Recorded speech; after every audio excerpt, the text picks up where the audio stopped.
Grenada, may God bless you. Grenada, may God bless you. The gem of the Caribbean, struck by Hurricane Ivan. The spices blew in the wind and the people all started to scream. The force of the hurricane has wrought havoc and caused great pain, but we are proud to say that we are on the rise again. Because our people are strong, it didn't take us too long to start to rebuild our land. Good morning to you. Good morning. It's another Explore Corner, Explore Carriacou and Petite Martinique. Today we're doing something of a little difference. We are exploring, but a little bit more on the information part. Today You're exploring with me? I am exploring with you. Oh. Yeah. Today it's my time to speak to it's you. your turn to speak today. And I know you have a wealth of knowledge as a youngster, but this Explore Corner we want to talk about Hurricane Ivan. Oh, you really want to talk about Ivan? I do, because I wasn't here to experience it. You were there firsthand. So today, 7th of September. Yes. It's the anniversary of Hurricane Ivan. Yes, that dreadful hurricane. Straight to the point, you say dreadful, yes. And I want to hear about it. Really? Tell us, tell me, tell our folks out there that experience.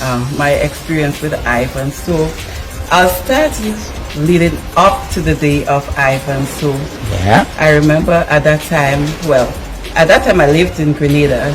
So it so happened around that period I was in Carriacou on vacation, and I remember being in the garden with mom the Saturday, the Sunday, because you know when you travel, when you go home you want to fold your bag to go back with. Of course. So I remember being in the garden with mom. We picked plums, so I went on with plum. Some of them I made plum stew with that. I picked jelly, I picked corn, I picked so many things. But the thing about it, listening to the radio, listening to the news, we knew we were going to get a hurricane. Okay. At that day, it was the Saturday, Sunday, we were in the garden. We already had got warnings. But in those days, we did not take the warning seriously. We thought, okay, probably it's just a joke, because oftentimes you'll hear a storm is coming, a hurricane is coming, and then we probably just get some rain. And I even remember my brother and I, in growing up, we always said, I want to experience a hurricane. We always heard of Janet, but never experienced a hurricane. So when we heard the hurricane was coming, as I said, I prepared my baggage, and I went down to Grenada with jelly water, jelly food, tamara, plum stew, plums, and everything from the garden. Went down, I stocked my fridge. At that time, I believe Osprey was making the Monday morning trip. So went down Monday and went to work the same day. At that day, it was the busiest day on the job. At that time, I worked with Hubbards. Okay. So in doing sales, people would come in and buy. And people were coming to buy batteries and flashlights. And I'm like, well, nothing is coming. Why people buying all this? I did not say that to them, because it was my job to cash for them and to make money during those periods. All right.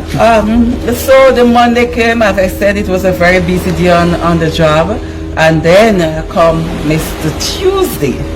Yeah, so Hurricane Ivan was the Tuesday, the day that we had the passage of a catastrophic hurricane, one that will be in our thoughts and our memories forever. Of course. At that day we were home because, warning, we did not go to work.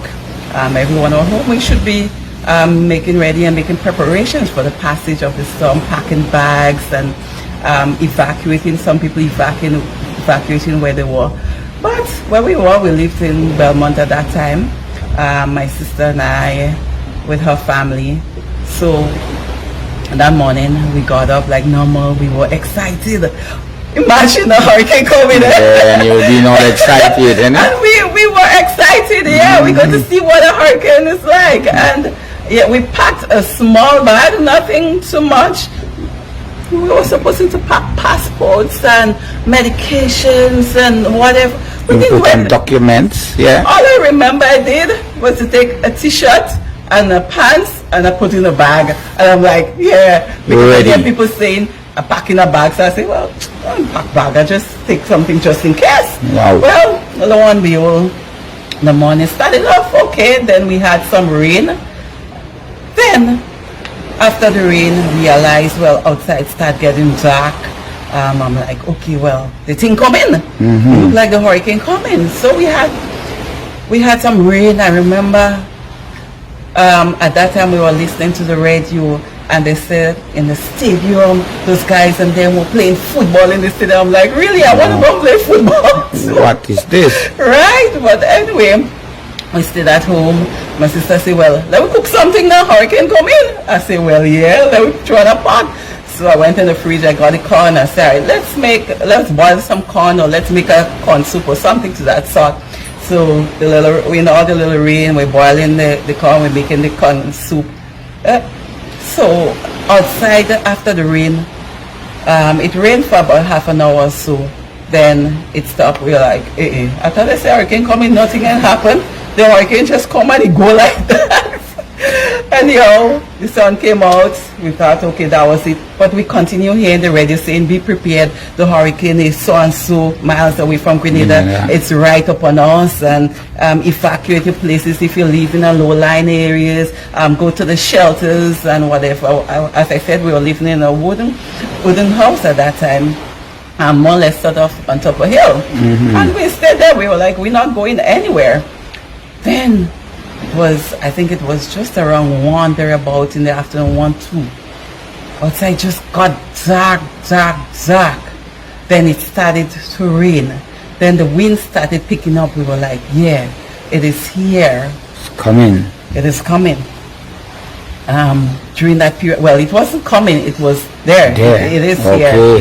At that time, the wind strength, it started getting stronger. I remember us being in the house now, and we started peeping around. And I remember the first thing I saw was the neighbor dog house. It went, I went like, look, the neighbor dog house. And there, another house, there was this wooden house, I remember being through the bushes, and then the roof of it went, and we were like, look, so things are happening. And the wind, it started getting stronger and stronger.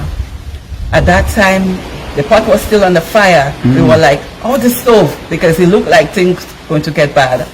You start getting serious now. Start getting serious. So you guys start getting serious now. Started kind of food finish cook. The food didn't finish. When I say finish, you take halfway. Yes, it was still on the fire because we didn't even get to eat at that time. And we had a mango tree to the back, a mango tree to the front of the house. Then there were 2 plum trees on both sides of the house, right? Then the wind started blowing. We realized houses started losing their roof. Then our house, the mango tree, part of the mango tree carved in to the front of the tree. So at that time we were like, we need to move, because the roof collapsed because the tree fell on it. Okay. Trying to get out now. We said, okay, we cannot go through the front door because that is where all the wind is coming and the tree is blocking. Let's try passing to the back. Go to the back the same time. The other mango tree fell to the back of the house. So we were sort of trapped in the house. Then came the plum trees, both of them. Yep. So at that time, water started coming through the roof. We were like, how are we going to get out? I remember my sister's husband at that time, he was like, okay, we'll have to break through the louvers. The good thing about it, the barricade was sort of a wire barricade to the windows. Right. So he was able to kick open the window, because instead of taking out the louvers, that would take too long, because the roof started caving in on us now. So broke open the louvers, broke open the wire, kicked out the wire. And at that time, my niece, she was like 2-3 years. I could remember it today, him saying, pass Jamaica, because Jamaica is her name. Okay. And then we passed through Jamaica through the window. We grabbed a little thing that looked like the bag that we packed, and we jumped through the window. But we couldn't go any further. So all we had to do was to shelter under the house. Okay. And being under the house, man, I could tell you, you probably hear people say during Ivan they saw the wind. Yeah. Below there. My brother said that to me. Yeah. We saw the wind. Outside was really, really white, and you just seen the wind was so intense. I just see things going to one direction. I remember they said again it came tornado. The wind was tornado, so it was going in a circle. So at one time we saw things going that way, and being under the house there, things just started coming in, because at that time half of the house already fell. Right. So the TV started coming out, the fridge started coming out, my sister's sewing machine started coming out, beds, everything, and everything was just falling in the yard on the ground. Some of them, the mattress, the beds, everything started blowing in under us. Wow. Under the house. Then galvanized. I remember galvanized being under there. We were like, we had to shield our heads. So I took my bag and put it over my head while lying under the house. And I remember galvanized came in and hit the bag, and I'm like, oh my God. And we started crying, and we were we were frightened. We were really, really frightened being under there. And then after a while, it stopped. Everything stopped, and we were like, okay, well, thank God. This is the end. Yeah. And then I'm like, no, I don't think this is the end. The eye is passing, so let's try to reach by the neighbor, because the neighbor had a wall house. Okay. And at that time, just part of the roof that went, because we were able to see being under the house. Right. So then at that time, when it get really, really calm, we got up immediately and we ran down by the neighbor. When we got there, a number of villagers were there sheltering the hurricane also. So then we got by the neighbor, and then just after a few minutes we got by the neighbor, then everything started. So 1 minute we saw the wind coming this direction, next minute we saw it, because we saw the wind going the other direction. Now, man, it was really, really dreadful. Hurricane Ivan, the terror, they referred to it as. It was an experience that I will never want to. At that time we were saying, okay, I want to experience a hurricane. Never in my life I would want to experience a hurricane. I remember, I think it was later the following day, because it took the entire night period, the wind, and we were there. We were so happy that nothing major happened to the neighbor house. Okay. The roof stayed on. But then the following morning, when we got up, we looked outside. My God! You were all like the a wooden rubber house, sheet. all the houses close to us, the wooden houses, everything was down. The wall houses, most of them lost the roof. And we came out and we started walking the road. Well, the rain was really pouring that morning too. The rain was pouring very heavy. We walked in the rain. We went to different spots because we wanted to see what happened. I remember going down to Lagoon Road now. That time you had looters out there, basically. Yeah, people were looting. I remember a helicopter flew over, and when we got to Foodland, you just see baskets, people with baskets, just back and forth. I didn't want to go. I was sort of scared. I could remember I even heard a gunshot in Foodland. Okay. I'm not sure what happened there, but I ran and went over to Tong. We went over, my sister and I, we went over to Tong now. When we got there, more looting, they broke open coats and other of the Syrian stores there and looted the entire area. It was a terrible experience. Yeah. And then being home now, I remember before the hurricane, they said, okay, it was going to pass more to the north, but it still happened, the hurricane passed more to the south, so it passed more than to Grenada. You know, my family, mom, everyone, they were back home in Carriacou, and it was said before the hurricane that Carriacou will get the worst of it. So after the hurricane now, we home, and days we cannot call home, no connection. So I was really, really terrified. We were scared. We were wondering what's happening in Carriacou. What happened to the people in Carriacou? If Grenada is damaged so bad, then what happened to Carriacou? We cannot contact anyone. I think it was 3 days after a friend of the family owned a vessel at that time. So lucky, he came home and he said, okay, I'm going up to Carriacou, because you know there are many fishing vessels in Grenada. So he said he was going up home to see what's happening. He was going home in Carriacou. And I'm like, you going up home? Yeah, he was like, so what to tell mom and them for you? I'm like, I'm coming too. He said, I'm going up with a fishing boat, you know. It will take me a lot of hours. I'm like, I don't care. So you got on? I got on the fishing boat, and we took about 6 or so hours on the way up. And when we were going up, there were logs and branches. We had to be so careful traveling, going over to Carriacou. And when we got there, I remember when I got to Carriacou now, coming off the wharf, at that time it was in Hillsborough, My sister, she was working in Fina Bullins and Son, the supermarket at that time, and I went over there.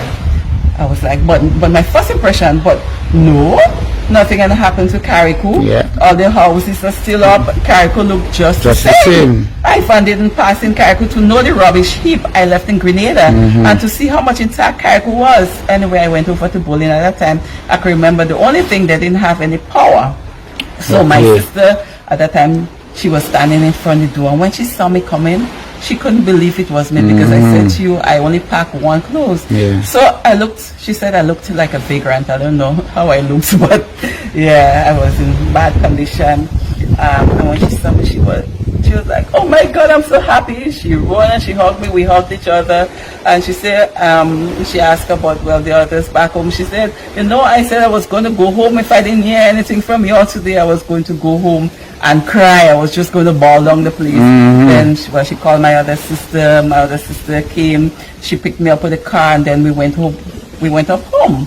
When I got home, well, they didn't tell Mom anything. So when I got home, Mom was sitting on the step. At that time, she cooked one okra. I could remember it like yesterday. The cook one okra in the plate, and she was just sitting on the step with a plate in front of her with the hand. Yeah, she's wondering what's going on with all you down there. When she saw me walking up the step, it's like she's shocked. She saw a spirit. It's like she couldn't move, and then she just flew up from the chair. She grabbed. How sweet. I know. Speaking about it, gives you chills, isn't it? Yeah. I know. I could imagine. Really terrible experience, I can tell you. And we reunited, and I couldn't stay long in Carriacou because I said my sister was in Grenada, so I had to return to Grenada. Build back. Yeah, to build back. So I went down with two of my brothers. You know, my brothers are carpenters. Yeah. Right. So went down. And they went down with us at that time in Carriacou. I think I spent like 3-4 days, and then my sister in Grenada, she was like, you need to come down because connection was returned at that time. So you could have phone call somebody. Right. And I went down back. I didn't want to go, but I couldn't leave my sister in Grenada. I remember we had a big jars. We went down with gallons. I think I went down with about 3 5-gallon bottle of water because in Grenada we couldn't get water at that time. So I shopped. I went down with boxes of groceries. I went down with tons of water, and every other day, I believe, Mom and them used to send down water for us until we got back water. We remained in the darkness. I think it was about 6 months we remained in darkness because before electricity was restored. We got water before electricity, so the water returned to our pipes. And what an experience it is. You telling me that makes me feel I was there because I was in Carriacou, so I heard the whole thing. And as I say, I went down like about 5 days after to help with the building back of the island houses and stuff.